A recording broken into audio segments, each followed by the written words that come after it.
Bonjour, je m'appelle Emeline.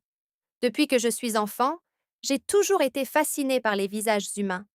Quand on regarde les hommes du monde entier, on se rend compte que chaque pays, chaque région, chaque culture possède ses propres traits, sa propre élégance, sa propre manière d'être beau. La beauté humaine est infiniment variée. Dans certains pays, les hommes ont des traits très fins et délicats.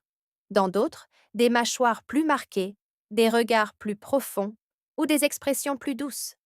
Et c'est justement cette diversité qui rend notre planète si fascinante.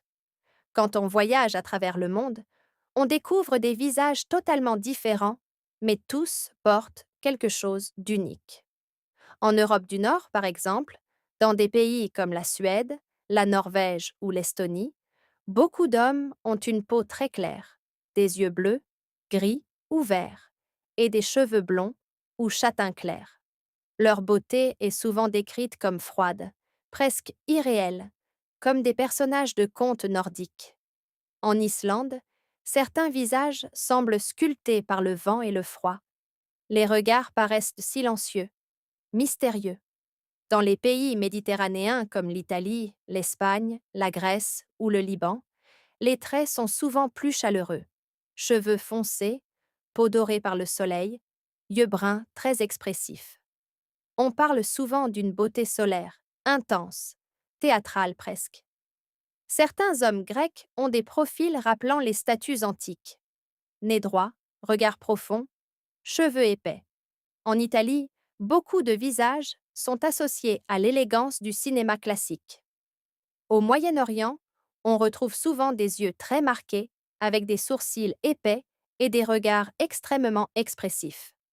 Dans des pays comme l'Irak, la Syrie, l'Iran ou la Jordanie, beaucoup de personnes remarquent la beauté des contrastes. Peau mate, yeux sombres parfois presque noirs, cheveux très foncés. En Afghanistan aussi, certaines populations possèdent des yeux verts ou bleus, incroyablement clairs, mélangés à des traits asiatiques ou moyen-orientaux. Cela crée des visages très particuliers, presque hypnotiques. En Afrique du Nord, au Maroc, en Algérie ou en Tunisie, les traits peuvent mélanger influences arabes, berbères, méditerranéennes et africaines. On y retrouve souvent des regards très doux, mais puissants à la fois.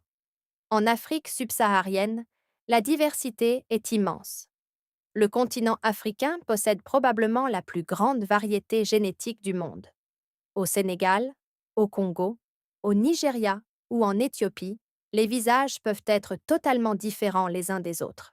Certains hommes ont des traits très fins et élégants, d'autres des mâchoires très fortes, d'autres encore des regards incroyablement doux. En Éthiopie, beaucoup de gens remarquent des visages très délicats, avec des yeux allongés et des traits fins. Au Nigeria, certains hommes sont connus pour leur présence charismatique et leur sourire très lumineux. En Asie de l'Est, les standards de beauté sont encore différents. En Corée du Sud, au Japon ou en Chine.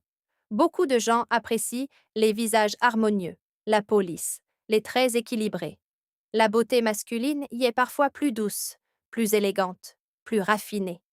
La K-pop a aussi énormément influencé l'image de la beauté moderne. Des coiffures travaillées, une peau très soignée, des styles vestimentaires sophistiqués. Au Japon, certains visages rappellent presque des personnages de manga ou de cinéma romantique. Le regard, la coupe de cheveux, la manière de sourire deviennent très importants. En Thaïlande, au Vietnam ou aux Philippines, on retrouve souvent des visages très doux et souriants. Le sourire joue un rôle énorme dans la perception de la beauté. En Inde, la diversité est également immense. Le nord et le sud du pays peuvent présenter des traits très différents. On y retrouve des regards extrêmement intenses, des cheveux épais et souvent une grande élégance dans la manière de se présenter. En Amérique latine, les influences européennes, amérindiennes, africaines et arabes se sont mélangées pendant des siècles. Au Brésil, par exemple, il existe une incroyable variété de visages. Certains hommes ont les yeux verts et les cheveux noirs. D'autres, une peau dorée et des cheveux bouclés. D'autres encore, des traits métissés uniques. La beauté brésilienne est souvent associée à la chaleur humaine, au sourire et à l'énergie. En Argentine ou en Uruguay, certains hommes ressemblent davantage aux Européens du Sud. Au Pérou ou en Bolivie, on retrouve davantage de traits andins hérités des peuples autochtones. Aux États-Unis et au Canada, les visages du monde entier se croisent. On peut rencontrer des personnes ayant des origines extrêmement variées, créant une immense diversité de beauté.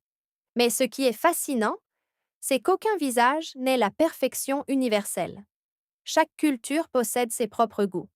Dans certains endroits, on préfère les visages très masculins. Dans d'autres, les traits plus androgynes ou délicats.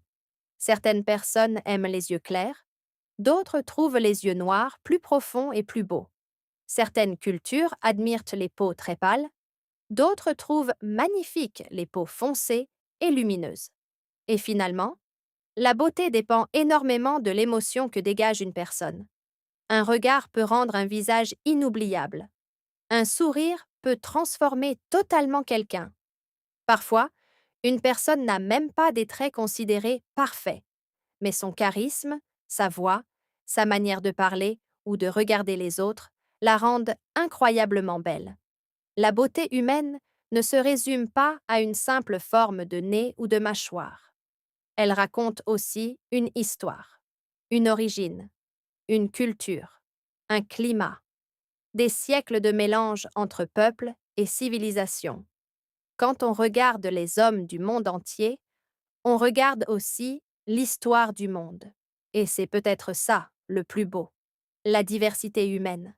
Parce qu'au fond, la planète entière est comme une immense galerie de portraits vivants, et chaque visage possède sa propre poésie.